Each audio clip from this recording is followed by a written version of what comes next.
तुमचं पुन्हा एकदा स्वागत आजच्या एका नवीन स्टोरीमध्ये. चॅनल का सबस्क्राईब केला नसाल तर सबस्क्राईब करा विसरू नका. आजची स्टोरी गावपळण त्यावर आधारित असा. गावपळण ह्या एक जुनी परंपरा वाडवडिलांपासून चालत गेलेली. कोकणातील एक छोटंसं गाव. त्या गावात जानकाबाई आणि तिचं एक चेडू वनिता अशा ह्या दोघोल्याच त्या गावात राहायच्या. दिवस सरले तसं वनिता मोठ्ठो झालो. जानकाबाईन मुंबईचं चांगलं स्थळ पाहिलो आणि वनिताचं लग्न त्याच्या वांगडा लावून दिलो. लग्नाक आता 20 वर्ष उलटून गेली. जानकाबाई एक नातू असा. जानकाबाई नेहमी वाटूचा आपल्या नातवान गावाकडं यावं, 4 दिवस राहावं. पण नातवाक म्हणजे रवीक गाव आवडूचा नाही. मुंबईत राहिल्यामुळं त्याका शहरच आवडायचो. जानकाबाई रवीक म्हणान थकान गेली. पण रवी काय गावाक येऊचं नाव नाही घेत होता. वनिता पण वाटायचो आपल्या झिलान आजीकडे जावं, पण ता काय चवचा नाव नाही घेत होतो. गावपळण 3 वर्षातून एकदा गावपळण असते. ह्या कोकणातील जुनी परंपरा वाडवडिलांपासून चालत इलेली. जानकी आजी ज्या गावात रवायची त्या गावची गावपळण 8 दिवसात येऊन ठेपलेली. म्हणान जानकाबाई गरजेचं सामान बांधूक घेतलं. दिवसामागनं दिवस चौक लागलो आणि गावपळणाचो दिवस 2 दिवसावर इलो. तसं जानकाबाईन सगळं सामान बघूक घेतलो. काही रवलो तो नाही ना. तेवढ्यात दारावर कोणीतरी इलो आणि आजी म्हणान हाक मारली. जानकाबाई उठली आणि दाराकडे इली. रवीक दारात बघून जानकाबाईक आनंद झालो. ता आनंद चेहऱ्यावर स्पष्ट दिसाक लागलेला. पण दुसऱ्या क्षणीच आजीचो चेहरो उतरलो. जानकाबाईच्या मनात इलो, आता खय इलो हा, 2 दिवसाक गावपळण असा. रवीन आजीचो उतरलेलो चेहरो बघितलं आणि त्यान आजीक विचारलो, काय गो आजी, तुका आनंद नाही झालो? मी आलो ता चेहरो का उतरलो तुझो?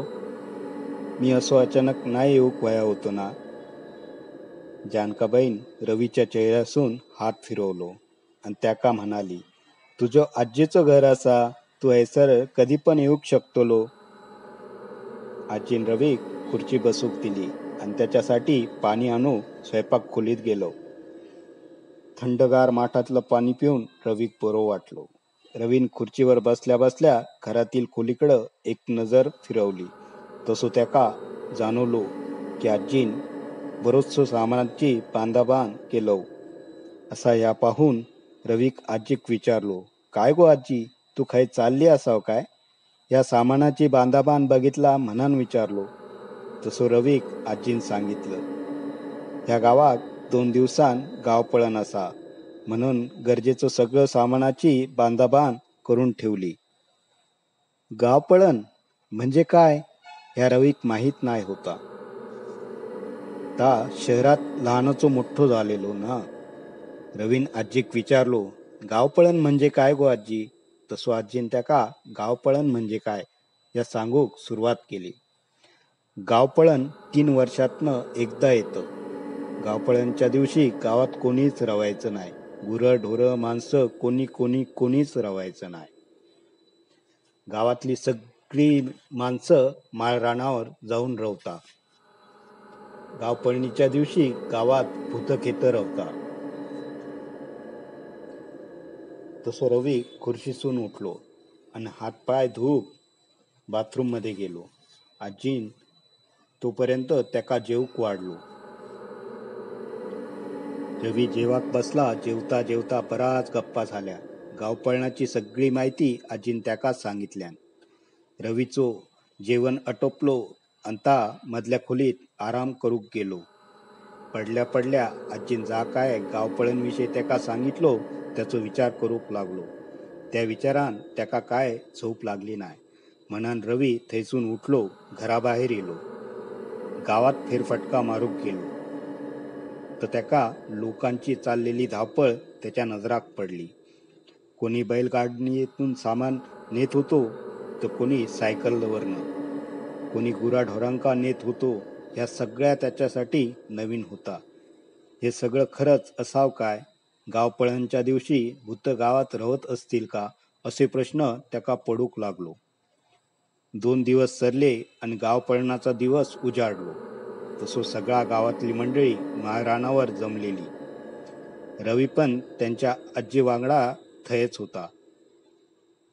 माळरानावर गप्पा मारूक बसलेल्या लोकांच्या त्या गप्पा ऐकूक लागला. त्याच्यासाठी ह्या सगळं नवीन होता. रात्र झाली तसो आजीन त्याका आवाज दिला आणि विचारलो. आजीचो आवाज ऐकून रवी आजीकडे इलो आणि विचारलो, काय गो आजी, तो आवाज दिला काय?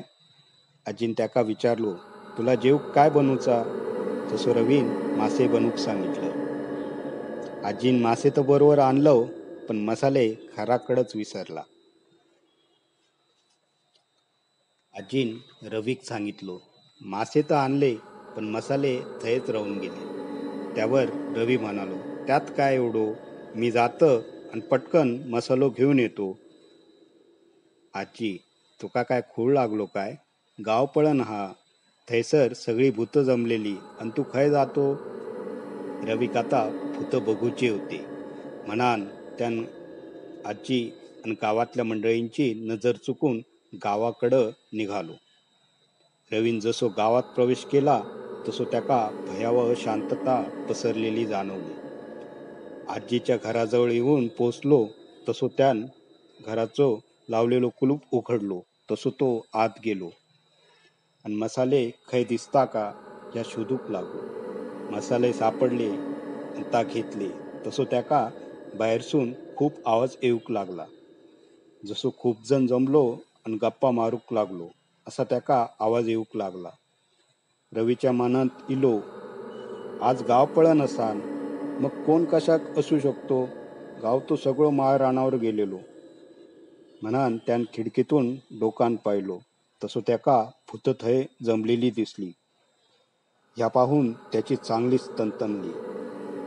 भयानक जमलेली भूत पाहून रवी बोबडीत वळली.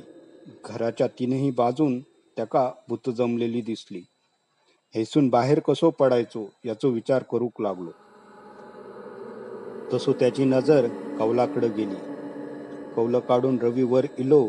घराच्या तीनही बाजूक भूत जमलेली त्याका दिसली, पण एका बाजूक भूत नाय होती. म्हणान त्यान त्या बाजून जाऊचा ठरवलो.